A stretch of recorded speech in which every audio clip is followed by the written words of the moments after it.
Hello, everybody, and welcome to podcast number 6 of the Global Table Games and Game Protection Conference. And as we go along, I'm saying that more and more without stumbling on those words.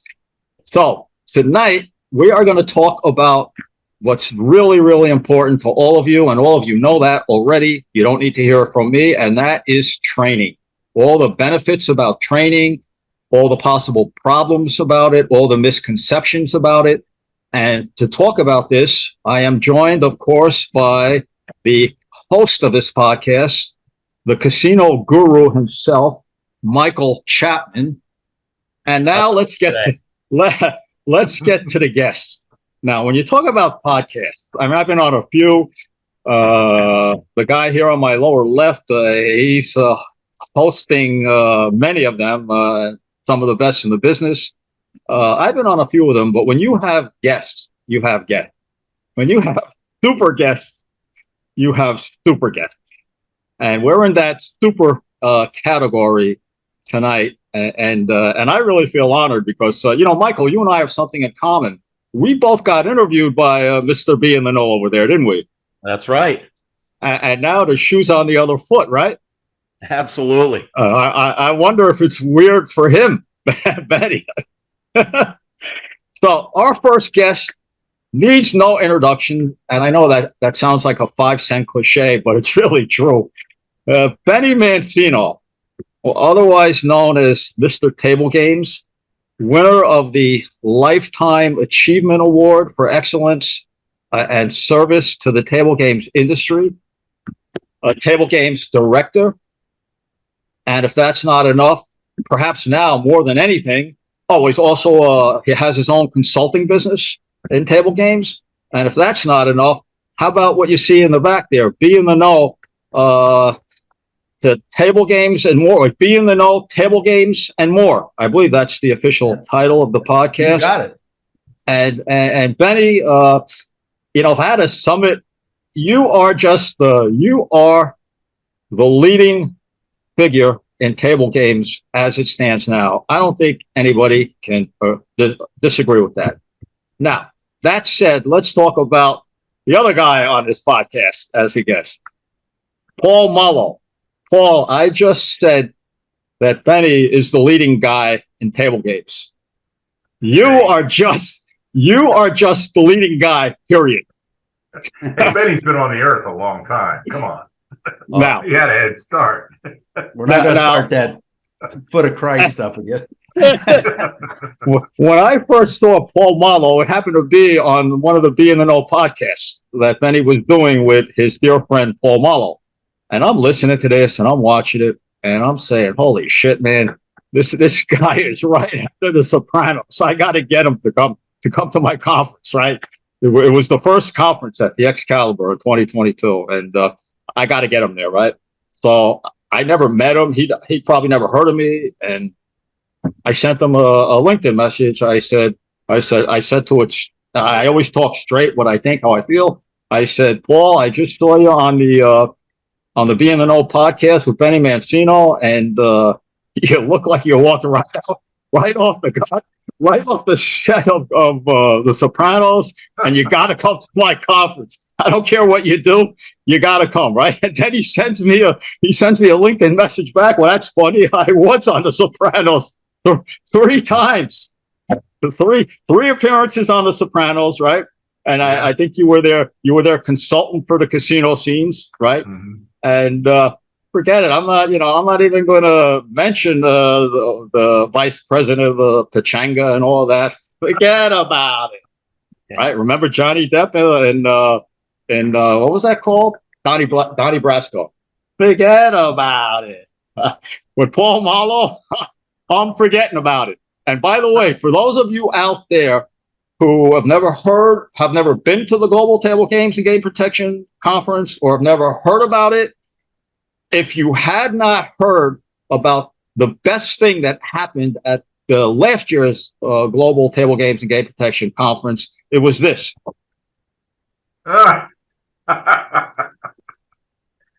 Can you guys read that? Yeah. Pull it down a little bit. There we go. I want to be Paul Mollo. Okay, so at last year's conference, no. we pulled the gag of all conference gags. Could have never done it without Bennie, because we had about 30 or 40 people that were passed out a Paul I want to be Paul Mollo T-shirt, and I told Bennie, look, Paul's the host of the show. He's going to be the MC of the show. He's going to be down there as soon as it starts. He may even come early. So you got to get him away. You can't let him come to the conference until about 5 or 10 minutes after, so everybody could be ready in their T-shirts waiting for him. And Bennie, what'd you do? You gave him some bullshit story and you took him out into the casino.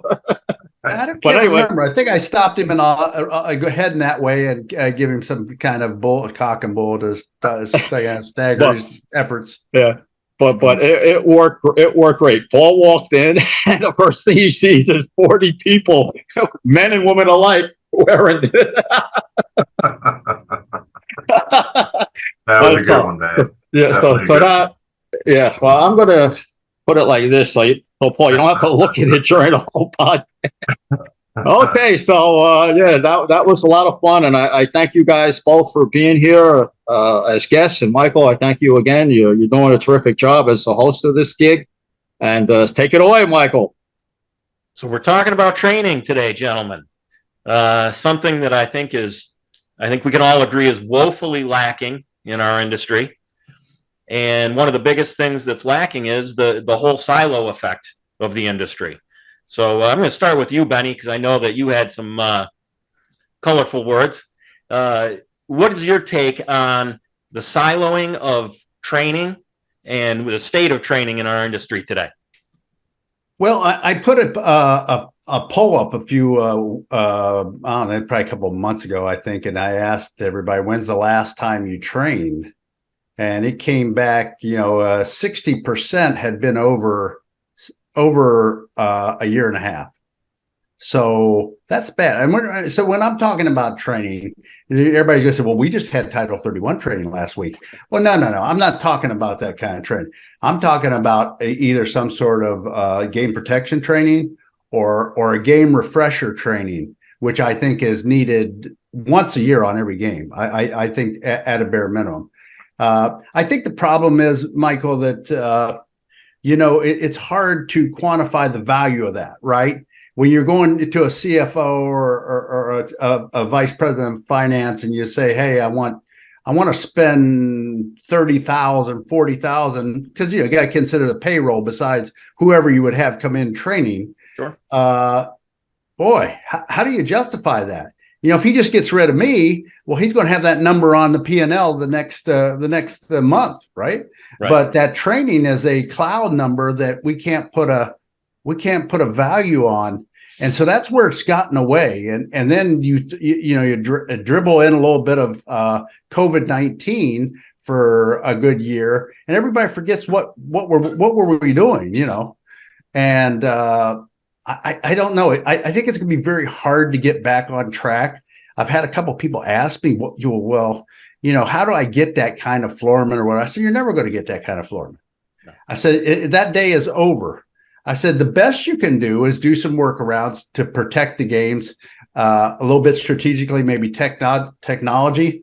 And if you don't do consistent training of some sort, just to bring them up to 50 mile an hour, you're gonna find yourself open to a lot of people who are going to take advantage. I mean, that's just plain and simple. Well, down in Cali, I'm up here in cold New York, but down there in Cali, what are you doing to try to keep everybody up to speed? And how Bennie brought up a great point. How do you justify that to the sorry to say this, the bean counters of the world that want to know what are they getting for their $45,000? Yeah, true. I'll tell you, I just got fresh out of a meeting today with my director of table games, Patty Chang. And anyway, just fresh out of that, we were talking about all the different modules, what the curriculums would be. And I mean, I agree with Bennie 100%. You can't be a year and a half. A year and a half is just way too long. and people need refreshing. And there's so many different games. I mean, when I first started, I call it the four major food groups. You know, there was blackjack, craps, roulette, and baccarat. And now there's all of these poker derivatives and all these other different things going on, and it's tough, you know. So you definitely have to have a full-time trainer. You have to have a plan. And what we do is we look at our weaknesses and then we train. You know, it's a little bit reactive, but we go after those weaknesses.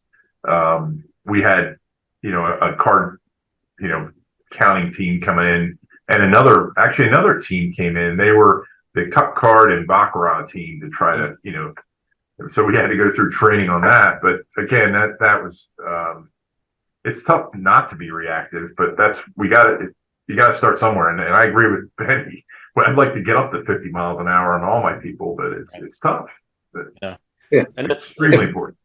You look at training as a reactive situation. I mean, unfortunately, unless you have real great communication with the properties nationwide, really, it's tough not to be reactive because you just don't know what's coming down the pipe. True. And then, so with respect to silo, are you talking about within the departments of a property, or within the different departments of a property? Yeah. And I'll tell you what, we have a great surveillance team here, and we actually we have training courses that we have for our team, and then we have the surveillance team that we give these courses to too as well. But yeah, we kind of joined courses, which is important. If I could ask you guys something, there's a type of training known as hybrid training, where, because Paul, you just mentioned, like you were mentioning interdepartment training, and the hybrid training is when let's say the two obvious departments that, you know, come into focus would be table games and surveillance. You know, I have trained a few casinos in my day, and some of them, they have their surveillance personnel and their table games personnel attend the same sessions. Others completely refuse to do that. And, you know, it's kind of like, you know, why is that? And so I talk to table games directors, and they say, well, we don't even know who the surveillance people are. And I talk to the surveillance directors, and they say the same thing. And then, so, you know, wondering, you know, what is the reason for that? Because, you know, my opinion is that hybrid training between departments, and this could also be like marketing and player development, you know, guys like Nick Ippolito but, you know, I'm going to stick to, you know, what my knowledge base is, and that's table games and surveillance. And that some of the people, I don't know if you want to call them the mustache Pete's, we'll make that Godfather reference, like to the old timers, right? If the mustache Pete's are worried that if you train surveillance and table games together, that opens their casinos up to collusion scams against the casino by members of both departments. So, you know, they prefer to like teach surveillance the moves, but don't teach the table games the moves. So at least surveillance knows about it, but table games doesn't know about it. But what I know, and what you guys know as well, is that, you know, who's really the first line, the second line, the third line, and the fourth line of defense against cheating and advantage play in casinos. It's not surveillance, is it? It's table games. And if table games doesn't know what to look for, they're not going to be much of an aid to surveillance, because, you know, I know personally, from my experiences as a professional cheat, that surveillance basically catches almost next to nothing in real time, unless it's a bunch of amateurs who are doing exposure scams where they sit at the table and they cap bets for 2 hours, 2 hours straight, and then finally they get caught. But any professional casino cheating team or advantage play team, unless the advantage play guys are recognized by overhead shots, surveillance is never going to catch on to that. And if table games can't help them, they're at a pretty much out of a loss. So, like, I want to know, your guys' opinion on that. I just want to interject really quickly on that. I think kind of what Benny said is we should be using technology. like facial recognition. We should know who these characters are as they're walking in the door. That's an amazing technology that a lot of casinos are starting to use, and that would be a first line of defense there. But again, technology I think is just as important as the training piece. Actually, training is more important, but it's definitely a major aspect. I mean, would you agree, Benny? Or yeah, the thing is, it's so weird. And I've been fortunate enough to work at a resort property like Paul's, a local property, at a regional property. So here's the thing is, now this mix of trying to intermingle the departments and have the training kind of flow, when it works, it's a beautiful thing. So I'll give you an example. So sometimes it's regulatory. The regulators do not want surveillance anywhere around the table games people. Okay. All right. Let's scratch that out, because there's nothing really we can do about that. Then you got the time it flows perfect. Like when I was in Cincinnati, I would do a blackjack refresher. And then for the next quarter, surveillance would audit the key issues, one a week, that we were looking for to correct some issues. No, we weren't there to bust anybody's balls. We were there to just get people on track. And it worked beautifully. And then there's been times where, you get a director or something, he thinks he's Dick Tracy or whatever his mentality is. I don't know what it is. I'll tell you, it gets crazy. I was at the Hard Rock, Las Vegas, on the floor 30 years, 100 years ago, whatever time was, Mollo. I know you're going to get there, but I'm not going to give you a chance. Okay. So it's anyway, sort of a low ball. I mean, a softball. I'm there. We get a new director of surveillance, right? Now, the other guy was cool. Hey, I'm Matt in surveillance. Hey, who's that player? I'm seat 2. I'd give him the number, blah, blah, blah, blah, blah. Now I call up and say, hey, I got a $5,000 marker on Mr. Smith on seat 2. And I said, yeah, okay, who is this? And he says, well, this is operator 273456891011112. I'm like, whoa, I can't remember that. I want to know who I'm talking to. Who is this? He said, we can't use our names no more. I said, you can't use your name no more. I said, the dancers across the street at Club Paradise, they give me a name. If they give me a name, you can give me a name. I don't call yourself Mimi or Cindy. I don't care. So that's how perverted it gets at times. It's just the two departments don't work. So you either got, like I said, the harmony, you either got a regulatory issue that keeps a divide, or sometimes you just got somebody who just, like I said, they're going to fly solo. What's another thing that I think about? You just reminded me of something. And like, if I were to ask you guys, what are the two things that, whether from whatever department the attendees to training sessions come from, what are the two things or the three things that how should they mentally prepare? And I could think of two of them. One, especially on the game protection side, one is to make sure that everybody leaves their ego at home, and the other is be open to believe anything. And the reason I say that is because a lot of people, like I've noticed, especially with surveillance, that a lot of surveillance, even surveillance directors, they won't even admit in a training session if they didn't know something, or they won't accept that they can't see something. And to give you a good example of that, most people out there are familiar with this scam that I used to do called the Savannah scam. And it was just basically hiding a $5,000 chip under a $5 chip. And I'm not going to go into the basics of that scam or anything like that, but I would show the scam in the training sessions. And the scam, it was so easy to do. I mean, back in the day, I didn't know this, but I was told that they were taking apart roulette wheels in Vegas, looking for an electronical device that I was sticking underneath the wheel to control where the ball will land. I mean, it didn't occur to anybody that maybe I was just spending $5,000 or $10,000, and if I won, got paid, and if I lost, I just took the bet back. Never occurred to anybody. But and for, for 2 or 3 years, Las Vegas went nuts trying to figure out what I was doing, and nobody ever had a clue. And it was so stupid. Like I wrote an article about this.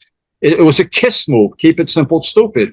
And as easy as the move was to do, it was even easier to stop. And I would go to, and before I say how to stop it, first I would make the bet. I would actually make the bet. I would have the two chips in my hand with the $5 chip sticking a little bit out, jutting out off the $5,000 chip, and then I would place it on that. I've only had a roulette table behind you, Paul, but then I would replace it on that roulette table, and the dealer could not see it. It was physically impossible for the dealer to see that bottom chip. The dealer would assume it was another $5 chip. The only way the dealer could see it was to actually come out of the box, which they never do, and take a look.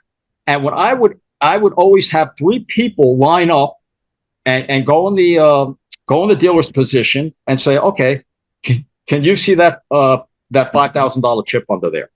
And 99% of the people would say no.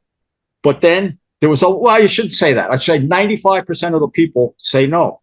But there's a 5% of the people that say yes, I can see it. They say yes, I can see it, but they can't see it. It's impossible. I'm saying, you see that bet? Yes, I see that bet. And the reason they were doing that is because I know they couldn't see the bet, but they were afraid to say in front of their peers that they didn't see the bet, that they were vulnerable to this. And this happens in a lot of things in game protection training. I've met surveillance directors who really don't even know the rules of craps. Craps could get pretty complicated, and I would never embarrass anybody, in a session, but I could see that. I could see that, some people, they get all the way to the top and maybe they're hiding something, a lack of knowledge or something. But anyway, it just, people should leave their egos at home and just be willing to learn. And the second thing, I wanted to point out is be willing to believe anything. Because, Bennie, you and I have spoken about, some of the moves I did. And I know that, you appreciate them as what they were. I'm not saying you appreciate me. I'm saying you appreciate the moves. And you could see how they work because you've been in the business a long time. You know the weaknesses of table games operations. You know that table games people are supposed to be the first, second, third, and fourth line of defense. And very few table games directors really know much about game protection.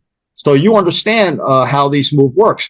But if I met even you or your wife, you said something about St. Croix before. Your family was in St. Croix or something, and so let's say I met you in a bar in St. Croix, and you didn't know me. And I told you, I used to go up to a roulette wheel. I'd bet $5,000 on the third column. If it won, they pay me $10,000. If they lost, I just pick it up, and that would be the end of it. And if they saw it, I put back 2 red chips, and then just make believe I'm drunk, and I'd get away with it 100 out of 100 times. You would never believe me if you didn't know who I was. You would never believe me. But I go into casinos, and I show people the move, and I show people how I could, what casino cheats do is they just break down your procedure. I say to somebody, what do you do? What do you do when the dealer finds $100 straight up bet that nobody called out? All of a sudden the dealer sees it. It's sitting underneath the dolly. What do? You call surveillance. That's what almost every casino in the United States. That's what the policy is, right, Paul? In your casino, that would be the policy. An unseen 35, right? So, and then I say, okay, well, I'm going to show you. What I always say in my trainings, I say, all right, I dig your procedure, and you're right. That's what you have to do. But if I'm coming into your casino, I'm going to bet $100 straight up. I'm going to stand there, and I'm going to wait for the dealer to put the dolly on number 35. And when number 35 comes in, I'm going to pick up the dolly, put my $100 chip underneath it, put the dolly back, and you're going to pay me 95% of the time, right? And people look at me like, most people never even heard of this, because a lot of casinos that I train are not familiar with these kind of moves. And they're just simple moves, but it's the psychology and the dominance that takes over. And people, they just don't want to believe it. They start arguing with me, say that, oh, that's impossible. That would never work on me. And just to finish this story, to show you the strength of their denial, and the reality is, in 2006 or 7, I did a TV show at the old Trump Mahal in Atlantic City, and I was showing the Savannah move, and they were filming it. It was for a British TV show. And we needed, they gave us the high limit area where they had the wheel, and they gave us a dealer, right? And the dealer was an old timer. He probably had 35, 40 years experience when we were there.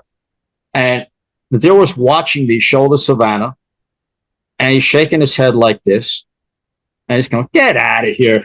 Get that shit out of here. He actually said that. And I said, well, what's wrong? He said, little rinky-dink move wouldn't work on me in a million years, not once. And guess what?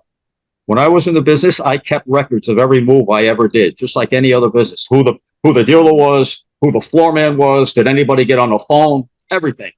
And not only did I beat that dealer once, I beat him 3 times with the Savannah move. I mean, it just goes to show you, like, in real time, and I explain that to people, in real time, people they got to understand, we're doing a game protection course right here, and I'm telling you I'm doing this move, and you're seeing me, and you're watching my hands. In real time, nobody's going to come behind you as a dealer and say, look, I'm about ready to do this move on you. And people got to understand that in real time things happen. But when they're explained to them by a trainer in a game protection session, where the trainer is a goddamn casino cheat for 25 years, of course you're going to say, oh, that couldn't happen to me. And people, they take it to the wall. They take it to the wall. And it used to annoy the hell out of me. And finally, somebody had to calm me down and said, look, if they don't want to get it, there's nothing else you can do. So I would let it go. But that's my 2 cents. Now, what else? Because you guys probably know more about Paul and Bennie. You guys probably know more about this aspect of it than I do. What else mentally do casino staffs, be it table games, be it game protection, even be it player development or marketing, what do people need to bring mentally to get the most out of these sessions? When you're consulting, what do you tell them, Bennie? Well, I tried to lower their expectations. I think when you bring a consultant in, they think that's going to be the cure-all, which isn't. It's nowhere the truth, right? This and whatever's being trained is not a test of pass or fail. That's the biggest problem with, I do basic strategy tests. And first thing I tell these people is that don't be afraid to fail, because you're going to learn. The minute you fail, you're going to learn.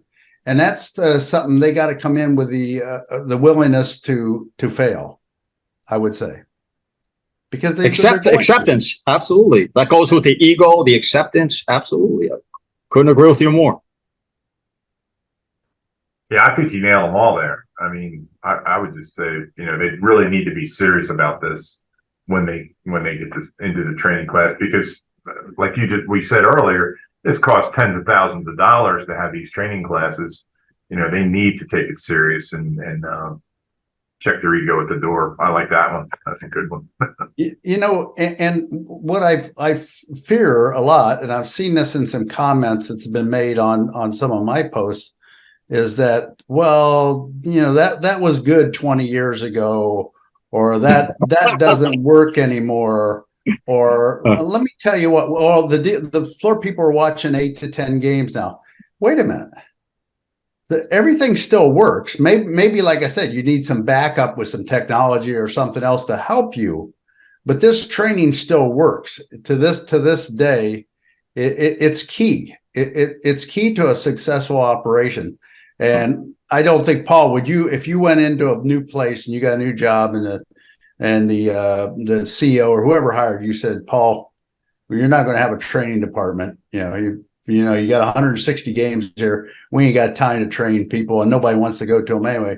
Would you take that job? I mean, because you're set up for failure. Yeah, it just sounds like it's they just don't have.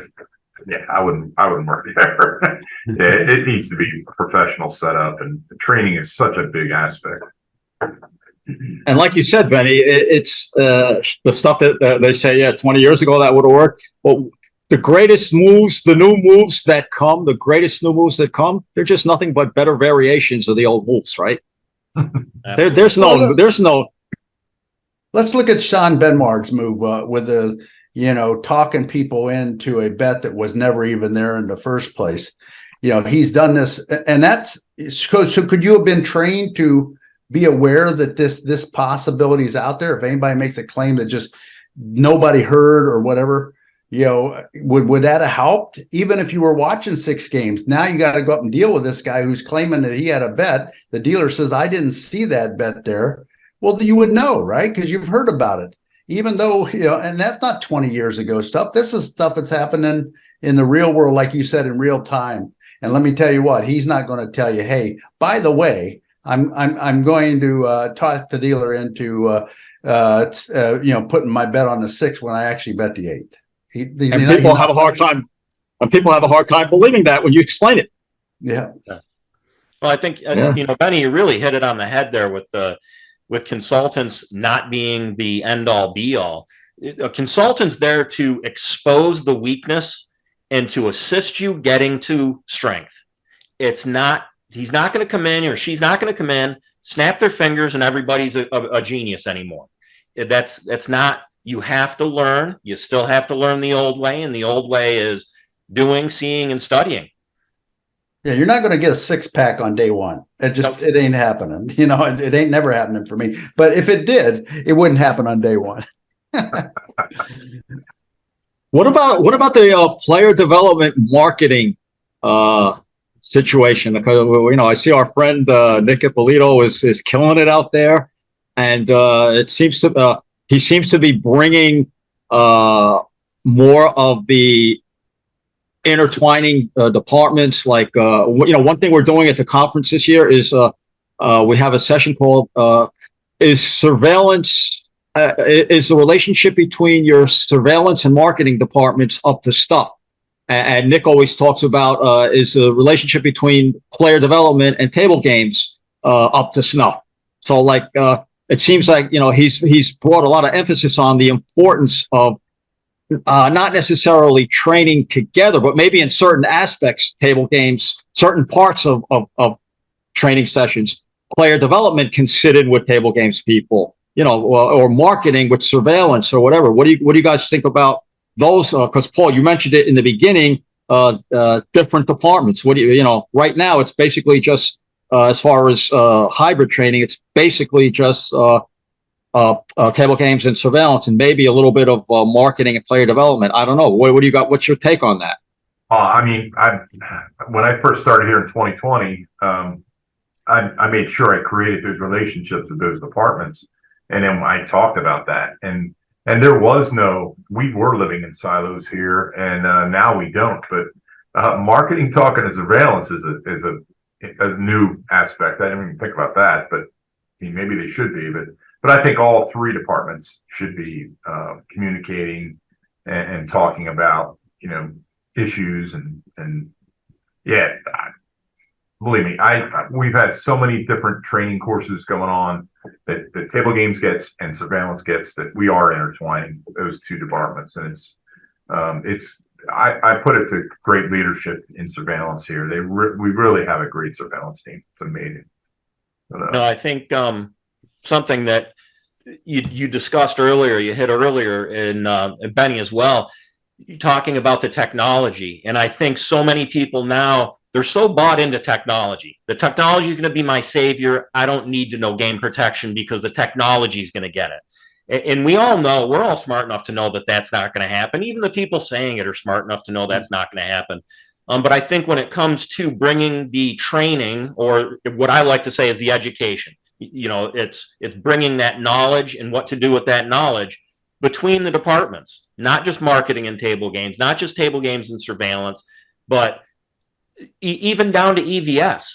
Because let's face it, how many times, I guarantee you, each one of us has had a situation where an EVS employee came up and said, I noticed this. Or, hey, we found these roulette chips in the bathroom. And hey, guess what? They just tipped us off to the whole scam. And if they don't know, they might pick up the roulette. I don't know. I'll just bring them to the cage and hand them to the cage. And by the time it gets back to table games, nobody knows where they were found, what was going on, anything like that. So really, I think it's a property-wide. I mean, obviously, you don't need to train your EVS how to pay a $240 six, but Well, Michael, there's got to be that synergy between the departments. I mean, it's vital to a health of any good casino has that kind of synergy. And when I just did this to plug my most recent Be in the Know, I asked Elliot, if you're going to attack something, what would be the first thing you would attack? And he said, bar none, a promotion would be what I would go after. So table games being connected with marketing is it's a must, right? Yeah. First thing I try to do within the first quarter of any new property is I do a session for the host, the marketing department. And I teach them about house advantage because they got to know what they're giving and what they're getting back in return. And if they don't know that, and they don't have somebody who they feel comfortable coming to and asking those questions, whether it be surveillance or whether it be me or somebody, whoever it is, then we got a real problem, and we've got to take care of that. Or if not, you're just leaving yourself wide open. Yeah. So where do you think the biggest gap in game protection training is? Is it on the gaming floor? Is it in the gaming supervisory and management staff? Or is it in the executive team? Where's the greatest weakness? Yeah. I'll kick it off. I think it's awareness out on the floor. I mean, if you see it, I see it constantly. A floor person or a pit manager talking to a dealer on a dead game, and if I was a bad guy, I'd be taking advantage of the tables that are in that string, and especially with now what you see. I was at Paris not too long ago, Paris, Las Vegas. They had one supervisor for the entire pit area. I'm like, oh my God, Bennie's laughing because it's true. I mean, it's craziness. But probably leaning on the podium too, right? Yeah, but I think it's awareness, and I think it falls on the floor person and pit manager area. They got to be always constantly aware, constantly looking at their game. I don't care if they're worried about what they're going to be shopping for later. They should be looking at the game because the advantage players are not going to take a shot on those types of games if they know that somebody's watching, so awareness, I think, is a huge weakness. Michael, I think you hit you brought up a part of the operation that, that we may not have been focused on, and that's the executive branch, right? So if your executive team don't understand the math of the games, or they don't want to understand the math of the game, some of them just bury their head in the sand and just say, okay, it is what it is, right? We're going to win. I love the executive that says, boy, you know what? We dropped real well. We didn't hold nothing, but it's bound to come. Well, we didn't. We dropped a lot because we didn't hold. Right. That's what happened. So right then and there, I know that person doesn't know the math, and they're not going to support me in my efforts to train the team under them. So when I run upon that situation, we talked about just earlier, Paul, I try to nail that in the early. When they're interviewing me, I'm interviewing them because I know I'm going to be up against it. Should I have no support in the training realm, it just not going to fly for me. So I think the executive branch, and I'm very fortunate currently with the property I run for CDI. My GM really gets it, and he understands the importance of training and getting the people up to speed, at least giving them a shot to protect the games. Good point. Starts from the top. Yeah. Yep. Richard, You guys ever? I think you had a book on game protection not that long ago, didn't you? I certainly did. I was called Game Protection from Both Sides of the Table. And in it, I actually had training sessions. And I had fictional people at the session. And Benny, I believe you were one of them. You were in that book as an attendee. I put you there. I didn't mean to do that to you, Benny, but I had to find somebody. So I basically actually had a real training session in the book. I mean, it wasn't like, it didn't read like a book. It read like a training session. And it's funny you mentioned that, Michael, because when I put that book out, I wrote it during the first few months of the pandemic, because I really had nothing to do. And I said, hey, this is a good time for me to write another book. Because I never thought I'd write another book again. So I wrote the book and I put it on sale for $15. I mean, Elliot was talking on your podcast, Benny, about the minimum. He was gracious enough to offer his book practically for nothing. He would have offered it for nothing, but he had to charge something to comply with the standard of the Amazon or whatever it was. And so I put my book out for sale. It was $15. And then after like a month, I think I sold maybe 150 of them all online. And after that, I put it on. I put it out there and it got really good reviews. Benny, you gave me a nice review on that book, and I then put it out for free. And it's been out for free now for 3 years, and I think maybe 15 people over 3 years asked for it. I mean, I like to think that I'm well enough respected and known as a game protection trainer that it wasn't because of me that practically nobody was asking for a free copy, but rather to just a complete disinterest, more or less what you were talking about, Benny, about a lot of people they just don't care. They just they don't care. It's not their money, and unfortunately, that's always going to be true. But thanks to what you guys are doing, Paul and Benny, you're constantly pushing the training, and you're never going to get it to where 100 or even 80% of your people are going to be gung ho into the training, but you're going to raise that percentage. That's the best anybody could do, right? Mm-hmm. So that you two guys are really doing a lot for the industry, and Michael, you too. You are also a table games guy. Well, you're more or less of a gaming guy, gaming guy, right? In your current position. Hey, Richard, when you talk about giving your book away and nobody even asking for it, one of my interview questions when I'm interviewing a manager is, what's the last casino book you read? And you want to stop somebody in their tracks and just stump them. Wow. Just ask them that question, because then you'll find out.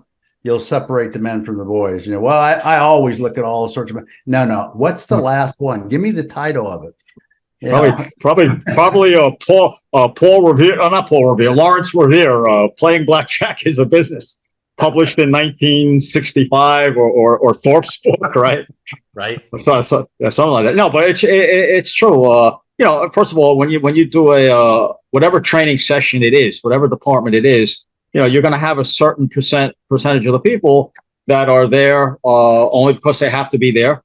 Then you also have people that really do care, but they just came off a graveyard shift, and it's and the training starts at 8 o'clock. So that's another thing that casinos should take into effect. If you're going to hire a trainer, if you have to spend a little bit more, so the people coming into the sessions are well rested and more capable of learning on that particular day, that would be worth it. Like if you're going to spend $10,000 for 3 or 4 days of training, make it $12,000 or $13,000 and get the retention percentage up a significant amount. There's a lot of little subtle things that. Hey, Mollo. Yes. You've been doing this since dust was dirt. All right, everybody knows that. You was trying to sneak a book in. Now here's a guy he knows it all. This is one of the smartest operators I've ever met in my life. And guess what? He's got a book in his hand. Didn't you? I just seen you grabbing for a book. This one.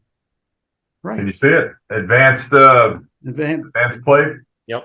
Yeah. It's kind of fading in and out. That's Elliot's book that we were talking about. And this is the guy he don't really need to know anymore. I mean, his brain's going to explode pretty soon, but he's still got books sitting on his desk. Yeah. This is a thick one too, man. If you want to prosper, you've got to keep pushing and you got to keep going. Yeah. Yeah. He probably do so. Your question was great. What's the last book that you read? I always look at what books are on the shelf, and when I go into a GM's office or a table games manager's office, anything like that, I look at what books are on their shelf. Because at least my take, I'll never know every number. I'll never know every answer. But if I know where to find it, that's when you're going to be able to be good. When they bring gaming casino management off the shelf and the dust takes your breath away, there might be a problem with the guy that's going to hire you. Oh man! Thanks to Chapman, man. Thanks to Chapman, we have so much wealth of knowledge online and other sites. I mean, there's plenty. Of that. You got the big three: Shackelford, Elliott, Jacobson, and Bill Zender, right? Yeah. Between the three of them, they kind of tell you everything you need to know about advantage play, table games, a lot of stuff. I throw a lot of good stuff too. But you got to listen, right? You got to listen. Oh yeah, I never read Kilby's book. As a matter of fact, I'm kind of like a late arrival to the game protection because obviously I was busy most of my life doing something else. But I didn't know much about Jim Kilby. And he did speak at the conference last year, and somebody turned me on to him, and he was great. And but everybody raves about, like, his book is like the original Bible of table games or for game protection or both. Or casino management. It was called Casino Management, right? Yeah. Mm-hmm. Yeah. He's great, man. I love Jim Kilby. I've learned so much from him.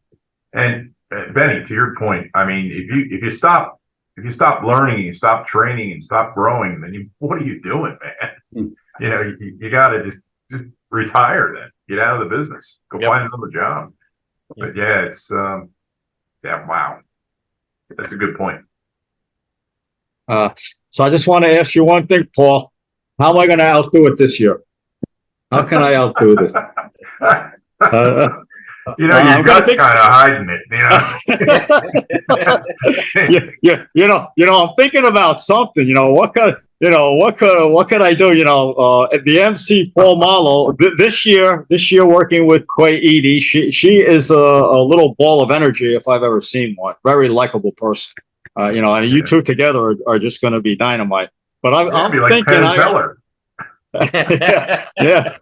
But I'm going to come up with something, Paul. I don't know what it is, but I'm going to come up with something.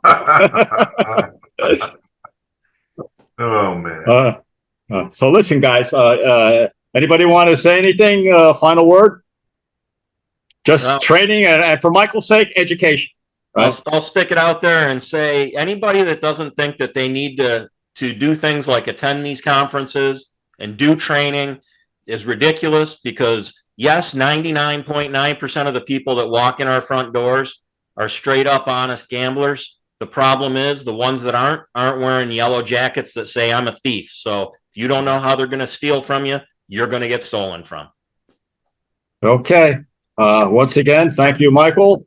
Thank you, Benny. Thank you, Paul. And I'm sure that the public is going to get a lot out of this podcast, because I felt it was really terrific, and I want to thank you guys. And we'll see you all next year. And Paul, can't wait to see you at that conference hosting, doing that emceeing. Can't wait. Yeah. Okay, man. Oh, yeah. Okay. So that's good. That's it. Thank you very much for watching the podcast. We are going to continue with this educational series with a lot more content. So if you find this interesting and you support everything that we're doing here at the Global Table Games and Game Protection Conference, please subscribe to the channel. And I hope to see you at the conference March 5th through 7th at the Sahara, Las Vegas.